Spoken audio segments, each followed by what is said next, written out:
Hello and welcome to Upper Pen. My name is Dakota, and today I am talking with Scott Sigler about his newest book, The Crypt, Book One, Shakedown. Thank you so much, Scott, for joining me. Thank you for having me. I appreciate the branding above your left shoulder there. It's very nice. I have so many of your books, but they're all digital. And I was Oh like, yeah. damn it. Well, that works out pretty good. That looks sharp to me. So tell folks what Shakedown is about. Well, Shakedown is a combination of military sci-fi and cosmic horror. And you don't get a lot into the cosmic horror too much in this book, but it's very hinted at. It's book one of a 5-book series. So this is where Battlestar Galactica was a World War II aircraft carrier in space. The Crypt is a World War II submarine in space. So it's very claustrophobic, very sweaty, and there's a found ship. So this is an alien vessel. When one of the human governments in this universe finds it, there's no one aboard. They don't know how it works, but they figure out how to operate it. And what this ship does is it's able to slide into a parallel dimension, move in the same XYZ coefficient as us, then pop back out again. So effectively you get a submarine in space. So one of the wags on hard sci-fi is there's no stealth in space. If you're going to be realistic with physics, you can't put paint on it. There's no reflecting. There's nothing you can do because black body radiation and things they barely understand. So this is a sort of a cheat code around it. And the story effect that gives is it's the only vessel that can do this in the entire galaxy. So that means the Planetary Union military keeps sending it out on these dangerous missions, and the crew gets pretty chewed up on a regular basis.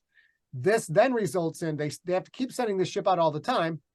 But anybody who's got your daddy's an admiral, you have a career track, you got connections, you find a way to not be assigned to the ship. Even though the ship's a secret, there's whispers. The ship is called the Keeling, and the whispers are, don't get stationed on the Crypt, or that's why it's called the Crypt. There's dead people aboard already. And so what they wind up doing, because they have to send it out, is if you've got a particular skill set or rating, but you're also convicted of cowardice in combat, AWOL, insubordination, murder, rape, theft, anything like that, they will grab you and say, well, you can serve out your term in the stockade for this, or be executed if the crime is bad enough, or serve 2 years on the Crypt and 2 years on the Keeling, and your record is expunged. You get to walk away from it all. So you wind up with a ship full of horrible people and then some good people who got framed or just were so good at their job they had to be put on this. The problem is that when they slide into this other dimension, it causes psychosis, causes hallucinations, murderous thoughts, and a lot of crazy violence breaks out on the ship. So basically when they go beneath, so to speak, in submarine terms, you have a ship full of poorly adjusted, violent people acting out against each other. And then they surface, have to perform the mission, which is very dangerous, and then make the return trip again. So it's not a very shiny, happy story, is what you get. It is so fantastically done, though, because the first, 50 to 100 pages feels like the Avengers assemble dysfunctional people, you know? Yep. And it's fantastic.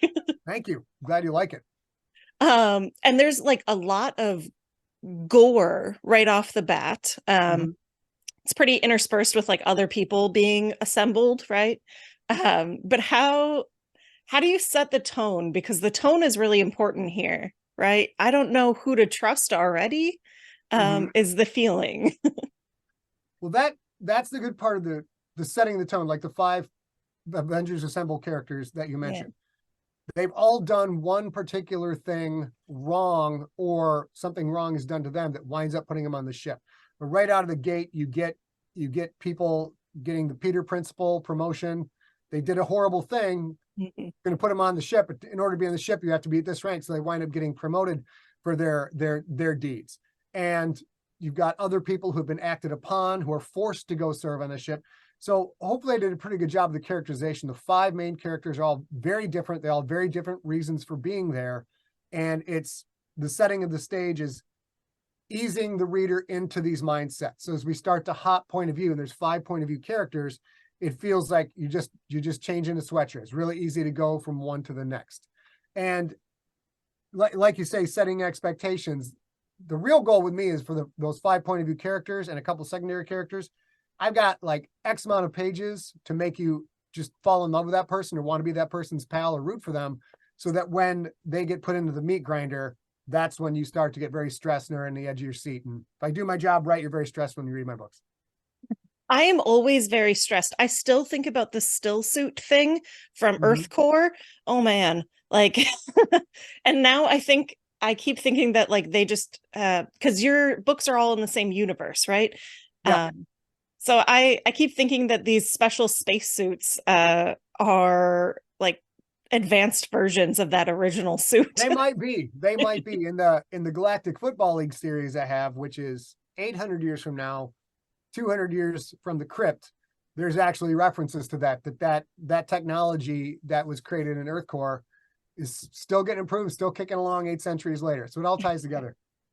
So I guess for folks who don't know, there are time periods that you set your books in, and I'm talking about Earth Core and Mount Fitzroy being pretty early on, and then this one comes along like 500 years later.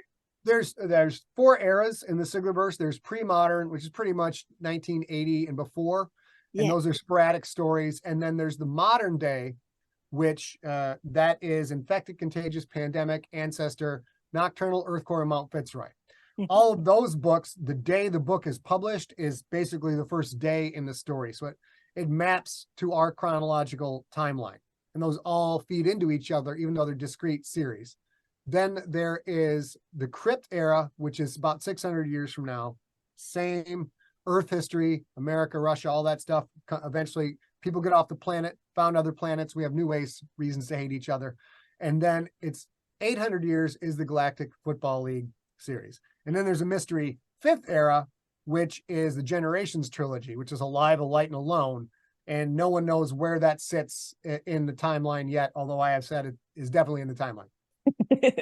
Well, okay, thank you for the breakdown. It's so much easier when you say it because my mind is like jumbled with them sometimes.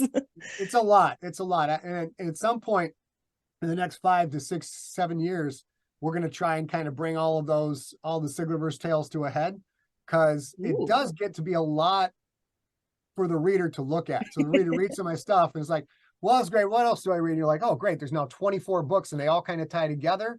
It's a smaller version of how the Star Wars hierarchy collapsed in on itself about 20 years ago, no, like 15 years ago. And they just, because they had tracked all the characters, comics, games, graphic novels, they had TV shows back then, movies, everything. They had it all figured out and it was all integrated, but it just became really hard for them to tell a story without having to have all this back knowledge. So they were just like, screw it. And they just rebooted it. Well, I like that you can pick up any of these books, really, because that's what I did with Earth Core. Is that was the first one I read, and I was like, "Oh, this is great." And then my husband was like, "Oh, I have all of these other ones," and now I get to have like little tidbits sprinkled in that I'm like, "Oh man, I remember this." Yeah, there's a lot of Easter eggs if you read from modern era through.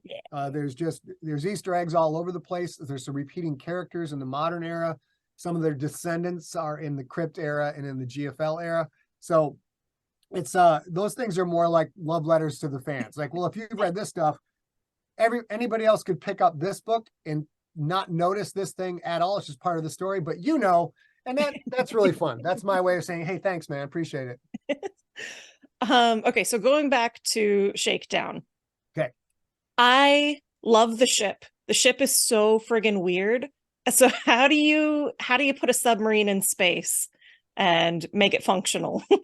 Well, this being a found object, it's of a technology that the people inside it can't comprehend. They've got some theories, but there's self-repairing material within the ship. The ship's starting to do things to their equipment that they can't quite figure out. And it's a concept of taking Run Silent, Run Deep, Das Boot. I watched so many submarine movies getting ready for this to capture that feel that there's nowhere to go. And ironically, every single starship is a submarine in space. They're all submarines in space. This was trying to capture more people, it's too hot, it's humid in there for reasons they don't know. So, people have the loose uniforms or no uniforms at all. And it's the same kind of hierarchy in some of the big nuclear ships. Like the people who work down on the lower levels have different jobs. And then creating the entire crew, I think, was important, because if you're writing a story about Battlestar Galactica, there's thousands of people on that ship. An aircraft carrier in the U.S. Navy has about 5,000 people on it. You can't know anybody. There's total strangers there. But a submarine's a different thing. Submarine is, you are locked in these very close confines with people, so close, like there is no personal space, and trying to establish what that was. So the entire crew is named in an appendix in the hardcover and in the Kindle. Mm-hmm. And some people have come back and so there's too many named characters to follow, which I get, except for the 5 point of view characters and a few secondary characters. All these other ones are just, I wouldn't call them throwaway names. You're just establishing who's on the ship, because some of those tertiary characters step up, become major point of view characters as the series progresses into book 2 through book 5. So making it a submarine is just really communicating how close confines you are kept in, how there is no personal space, that constant sense of doom that one thing goes wrong and you are screwed. And then setting up, there aren't just random ensigns and random lieutenants in here.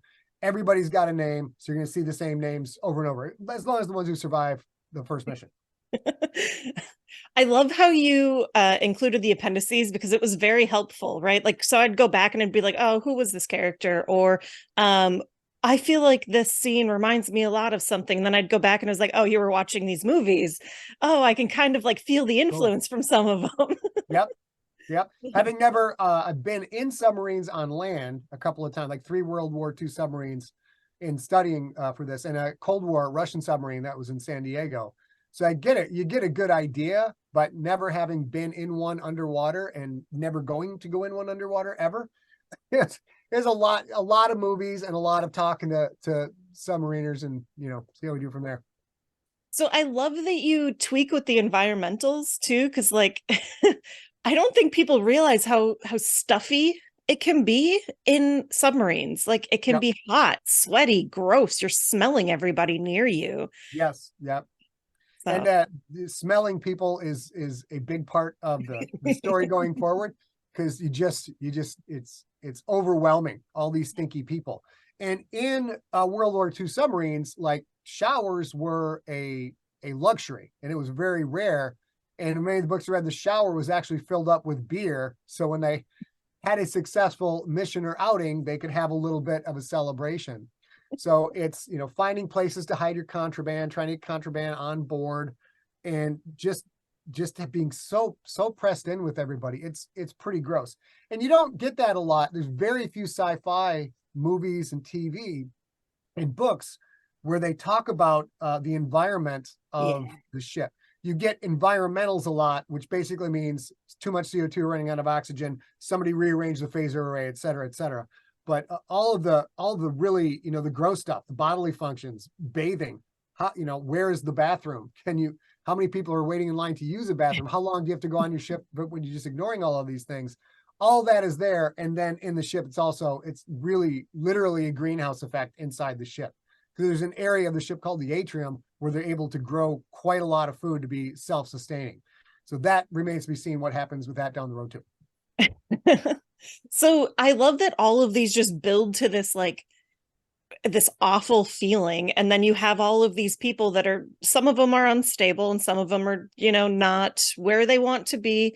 And then you go into the other dimension, right? So I can't remember what you call it. It's the drive is called it's transdimensional drive. That is the equivalent of going under. So going transdim means we're going in or coming back out to our reality again. Yeah. And then like that causing the psychosis part is like the icing on top of the horror for me. Okay. It's a crapshoot. Like there are scenes where a seasoned veteran on the ship who's had no problem in a certain number of dives, all of a sudden they dive and that person goes batshit crazy. Right. So there's, the stress on the crew is so intense because they have to manage all these people, and then every time they go in, it's a wild card situation. Any one of them could snap and do something horrible. Anytime Anne or Anna was on page, Yeah, I was like, and Lafferty, yeah. yeah, I was like, I don't like you. You're something bad's gonna happen. Oh God. And that she's a fun character. 'Cause all the characters, one of the things I do is I try to not make cookie cutter bad guys or cookie cutter good guys. So everyone's fucked up in my books. But they all, to a letter, they all tend to believe they know right from wrong. They know what really needs to be done next. And if that's diametrically opposed to people around them, there's really no bad guy there. And that's a technique I picked up from Battlestar Galactica, the most recent series, because it just had a huge influence on my work. And the number of times they could create a paradigm of one or two situations to choose from, or even three, and they all sucked. There was no Battlestar Galactica didn't have the let's rearrange the phaser array and solve all the problems and everybody's smiling and playing poker at the end of the episode. Like, it was much more gritty and realistic. But being a viewer of that and being like, okay, I can see Starbuck has these two choices, and I don't know which one to make because they're both terrible. That is something that really influenced my work. So I'm trying to put my characters in similar situations. You do definitely give them terrible options. Good. Um, so okay, there are a lot of characters. So how do you decide who's going to tell what part of the story or who you're going to follow? Well, a little bit of backstory for that. This was originally done 13 years ago as sort of a surprise. I'm a podcaster and I podcast my fiction. I read it live. And I'd gone through a couple books and I had this idea for what we're talking about right now, the Crypt. And Lost was on at the time. So this was a reverse Lost. In the show Lost, everybody's on the island. And if they say where they came from, or they may be lying, you don't know. And you don't know anybody's backstories as the season progresses. The original concept of the Crypt was you're going to get to see why they get sent to the island, but you don't get to see the island. So I had a whole 130,000 word book, basically, of short stories of all these characters and what they did to get put on this ship. And then it just went away for a while. We finally brought it back. And this version, the final version, I felt it was too much to ask of the reader to read 100,000 words plus of just character stories and not get to see the iconic ship until book 2. Plus, I wanted the ship on the cover. So we decided we're just a standard structured story, beginning, middle, and end. People are going to be on the ship and the ship's going to go out and perform a mission. You'll get to see the characters doing that. But as a throwback to the original podcast, which my audience really liked, there's 5 main point of view characters. And in the opening of the book, as you're going through all of their stories, why do they wind up being sent to this ship? So that's the focal point. Those 5 characters were all people who were in short stories way back when, in 13 years ago when I did this. So it's been modernized. Another love letter to the fans. Let's keep some of the names that they know. So that's how I picked those 5. And I also wanted to get, so I've got a Raider. I don't have Space Marines. I have Raiders. It's a specific different function. It's kind of a cross shipboarding thing. So we've got a Raider. We've got a guy up in the XO's office up on the bridge. We have somebody who's in intel, and the history of spies on submarines doing spy shit is absolutely mesmerizing. So we've got one of those, and then we have a scientist who has been coerced into the situation, and then we have a second Raider. So getting all of these gives you kind of the way the whole ship lives and breathes. And I sort of specifically left out an engineer as a point of view character, because I could give so much detail, the story starts to break down. So I'm trying to kind of back off from that. It's, in effect, this is a magic ship. The reader can just, you can learn about all the physics I have. It's been reviewed by 2 astronomy PhDs. Everything's got the seal of approval. This all technically works in the world of physics, but that's a lot of data dump to put in. So with those 5 characters, you get to see how the whole submarine works. You get to see how the Raider function, how the crew of soldiers aboard functions, and that's how I picked all those guys up. Okay. So that kind of brings up why the ship exists in the first place, or why it's important to have the Crypt. So there's a war going on, and it has religious components, Yep. which is very intense at the beginning. Yep. So tell me about the war that's going on between the two peoples. We're actually in the middle of a galactic war. There are several races that are not seen yet in book one, or species that are not seen in book one. And there are, I think, 17 individual governmental units known in the galaxy right now. And the way faster than light travel works in the Siglerverse is it's called the punch drive. So this is a kind of a modification of the Star Trek concept. You're not traveling fast in the speed of light. You're actually pulling two pieces of the universe together and you're sort of slipping through.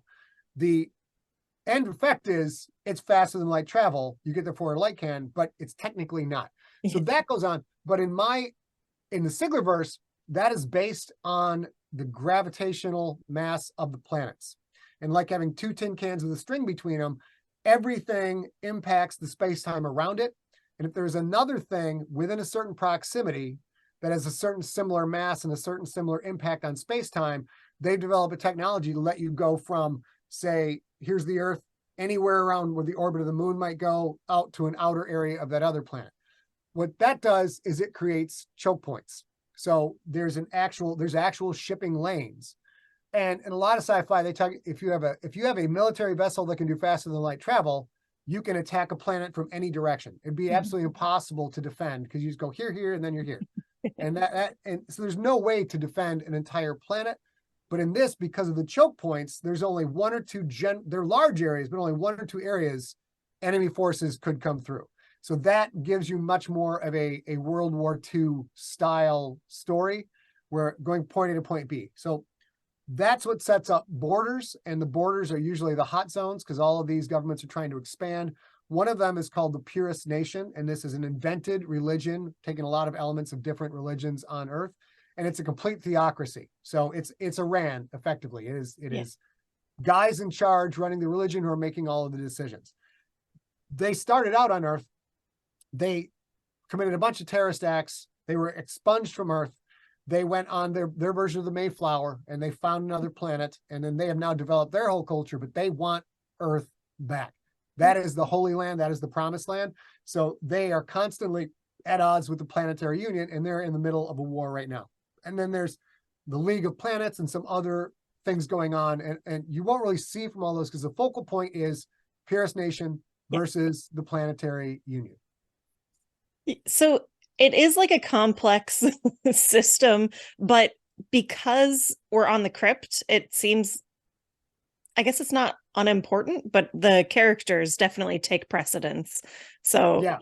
The intergalactic war is largely a backdrop. I'm trying to tell a more character-driven story.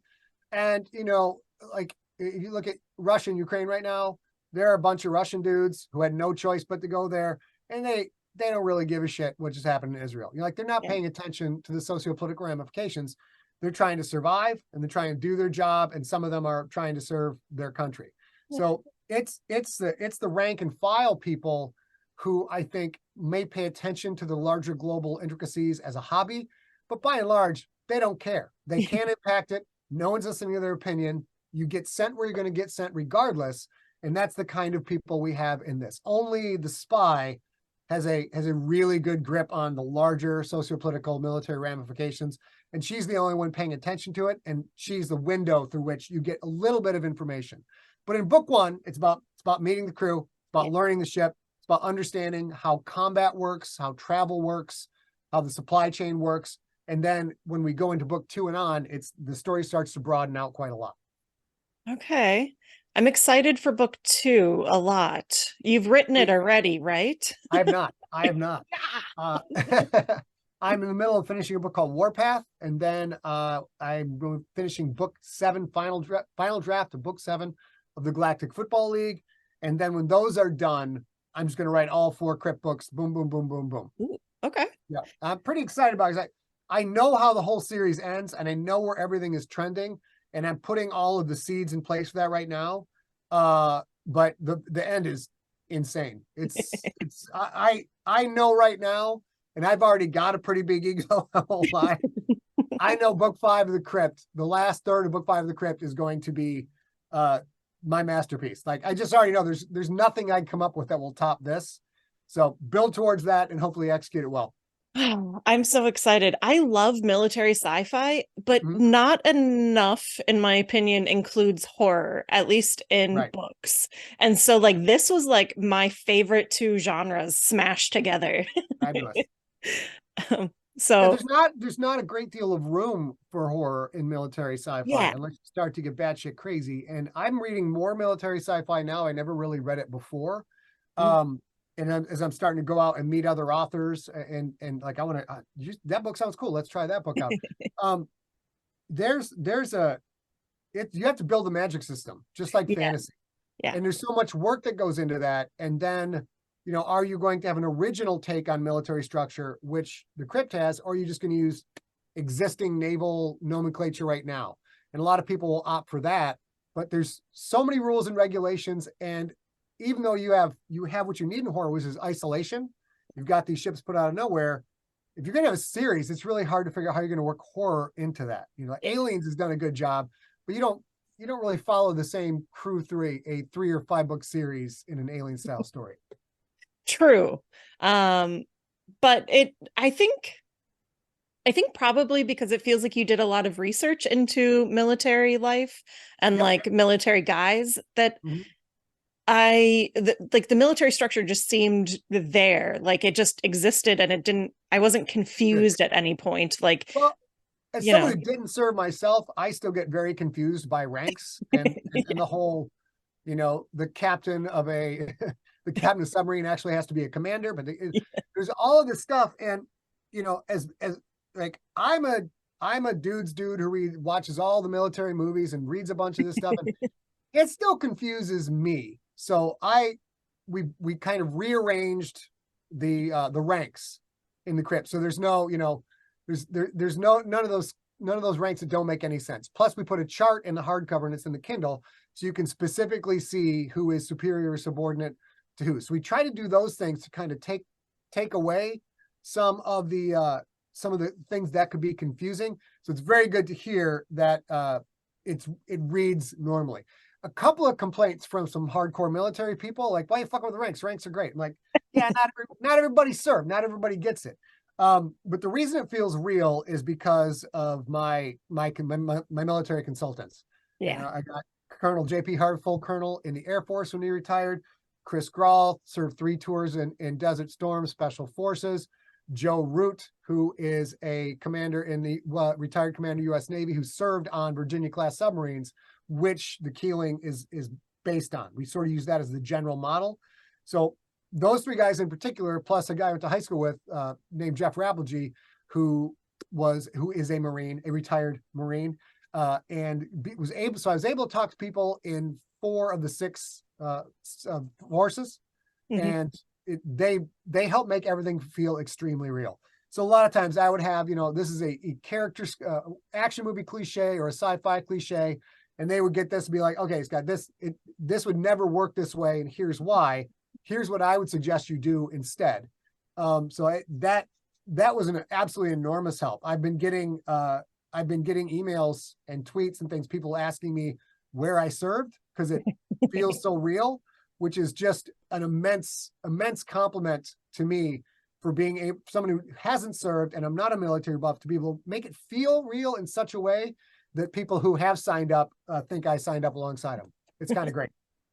It does. It just flows well, which sometimes military sci-fi is hard. Like it does not flow well because there is command structures, but in this particular setting, right, the Crypt, because you follow 5 different people pretty well, that it doesn't get bogged down by you get a whole like slice of the cake. I think instead of just having the icing, you can see the strata of all the power structures that are set up, and by showing you that via the emotions and reactions of the point of view character reacting to and impressing upon this whole command structure, I think that tying it in emotionally, when you can do that, I think that's a really good way to do it, because it changes it. It changes it Yeah. from like, here's 8 pages on the historical war between the Gavanana and the humans, right? And like that, in a lot of military sci-fi, that's how they do it. They're like, Yeah. here, we're gonna set up the whole world. Shakedown, since it's so confined and claustrophobic, it's much more, it's all here. It's very little here, it's all here. And that's how I communicate all that stuff. So it's good to hear it works out okay. Yeah. So I don't want to talk about specifics of the book because there's so many like good tidbits, and I just it's like feels like spoilers all the way through. Yep. And that's, unfortunately, that I have this problem marketing my books. Yeah. When you put on a movie, you take all the great scenes and you put them in the trailer. It might spoil, but nobody really cares. Yeah. I actually usually put letters in the front of my book, letters to the reader, to say, look, you can review this if you want, you can slag it if you want, but when you do, or if you like it, please try not to give any spoilers. Yeah. Just because you're the person who bought it the day it came out, and you read it in a month and you post it and don't think anything of it, there's decades of people who will never get a second chance to have a first impression from the book. So in the structure of the book, it's even hard to talk about what happens in the middle, what act 2, the break. I can't really talk about what happens later in the book, because it's all overlapping arcs of tension and character development. So if you know what happens here, you can guess between here and here. I make things way too hard on myself, frankly. This is a really complicated way to write books. But yeah, it's hard to tell about what happens later in the book. But I can talk generalities if you want. Yeah. Throw some stuff out there. Well, I really like how many of the characters are gonna die in book 2? Like, A are we? bunch. Uh, A whole so bunch. I always get super attached to your characters, and then I'm like, oh God, and he died horribly. Yep. Yeah, that's a big choice. And Yeah. I've got a series, the Galactic Football League, where you're pretty darn sure the main character is going to make it all the way through. Other people get into trouble and you care about them, and that's fun.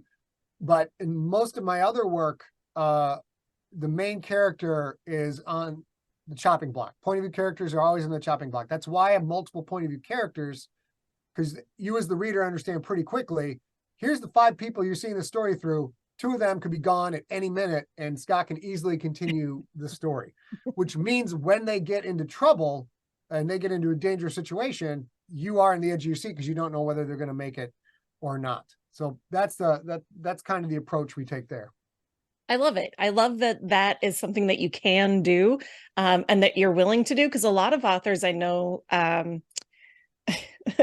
they love their main characters. You don't want to kill them, right? Sure. And that, for a lot of these people, having a franchise character in a series, Yeah. like the Dresden Files, Jim Butcher has entertained a whole lot of people who happily read through book 3, knowing that here's Harry Dresden on cover book 8.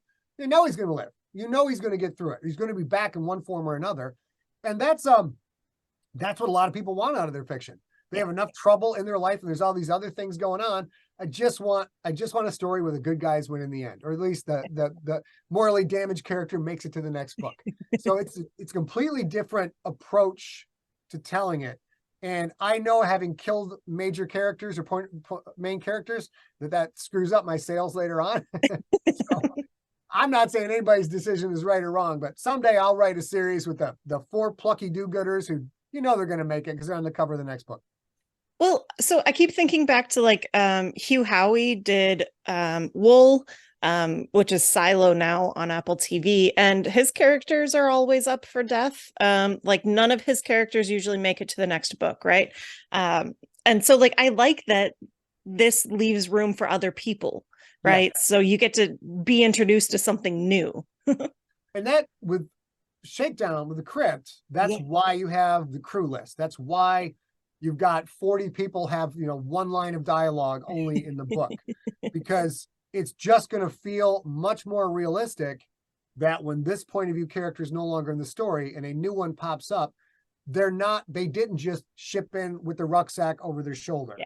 And it's a very different, you will have new people coming in, and there will be new people who are point of view characters, but here's book 3, and that one engineer who can never seem to buy a break and is missing 2 fingers, all of a sudden now you're in her head. and it's going to feel, I know it's going to feel amazing to the reader. And then if I'm doing my job right, there will also be those secondary, tertiary characters that you guys are like, come on, I want to be with that person, make that person a part of your character. You have to wait for the next book to find out. Well, okay, I'm super stoked for book 2 now. So hopefully you finish your book and you get started on it. Do you have a timeline of when you hope to have it out by? The first draft of Warpath is going to be done by the end of this month. If I have to not sleep at all, I'm going to get it done.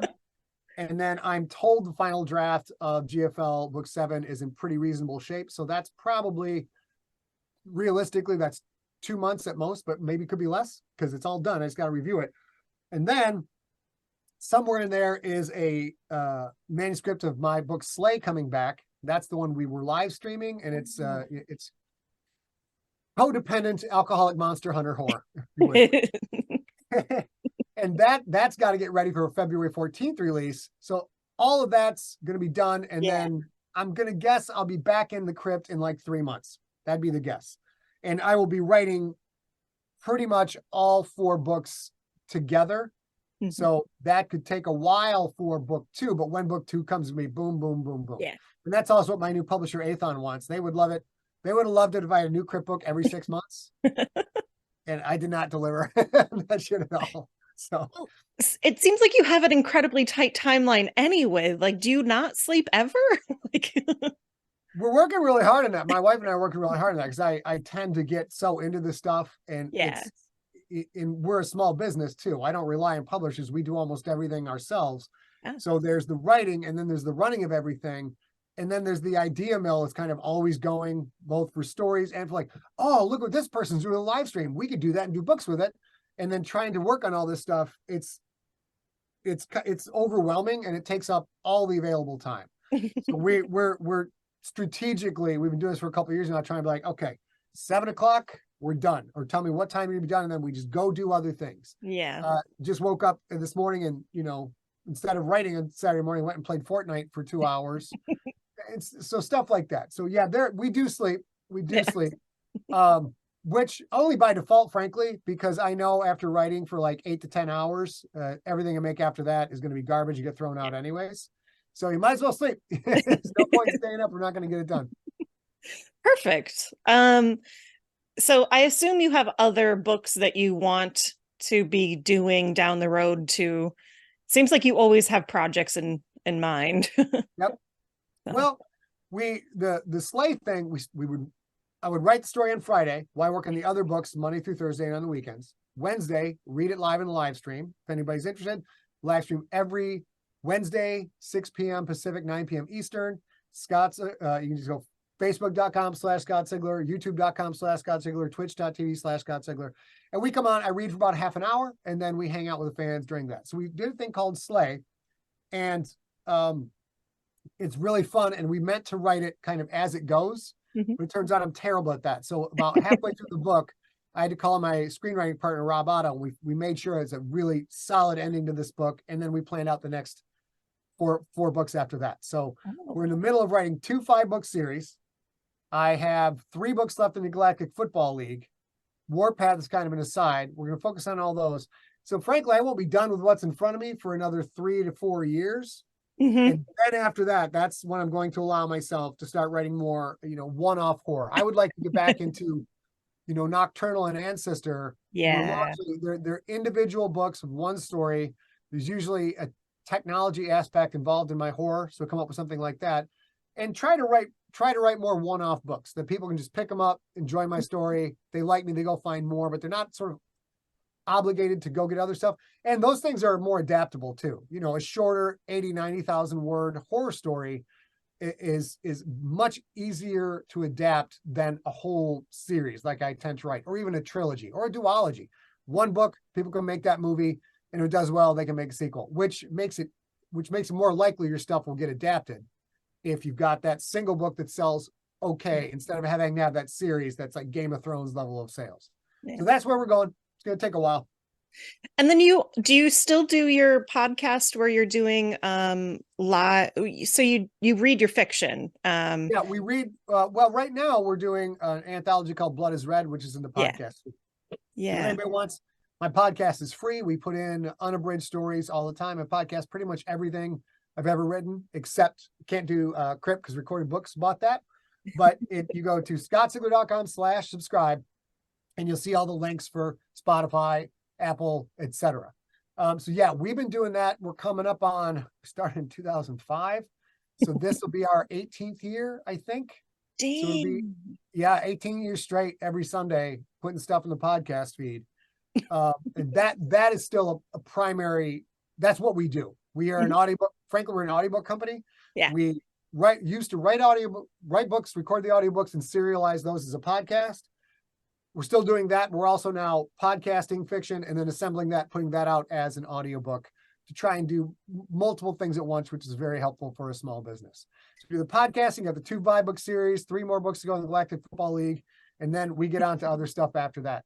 And everything's we're sort of in the groove with all of this. The catch will be if something does get adapted, because that just is a huge amount of time. If the author wants to be involved, it's a huge amount of time, which will screw up everything, but I won't be complaining.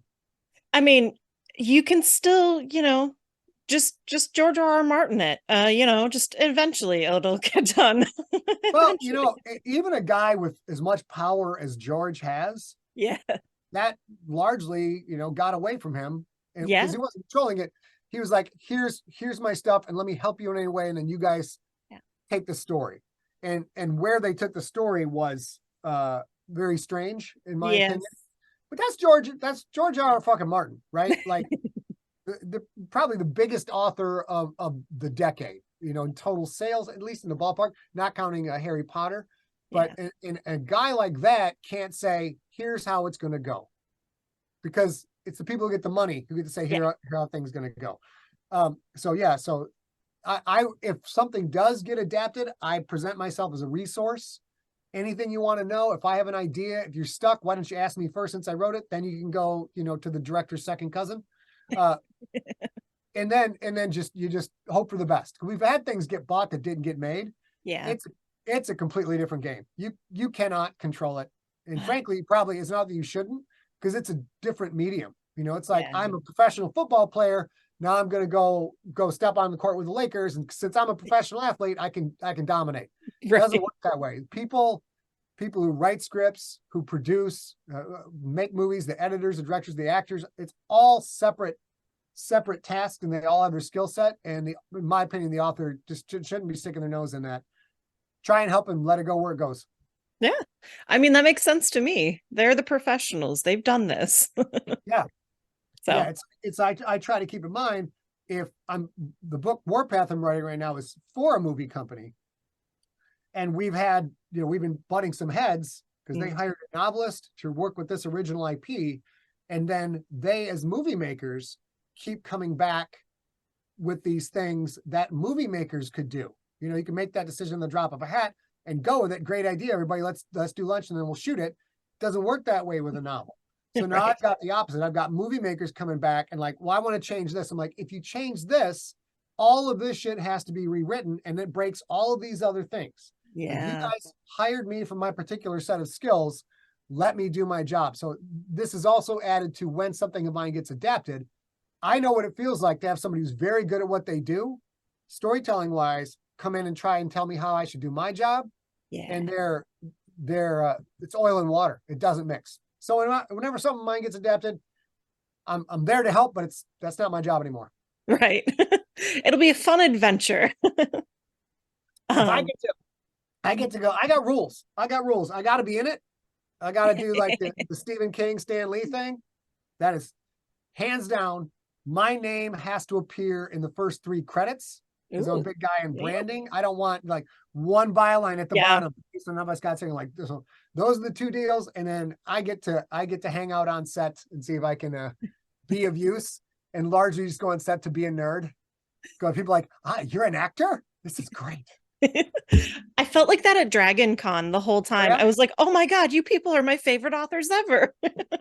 It gets overwhelming. I've gotten to go on a jaunt through Australia when earlier in my career, like 2009, I think it was, and we did 4 cons, and it's a massive continent, so that it took a while to get around all this stuff. But like, there were great actors in there. I met people I'm still friends with today, Tara Platt and Yuri Lowenthal, who are big voice actors.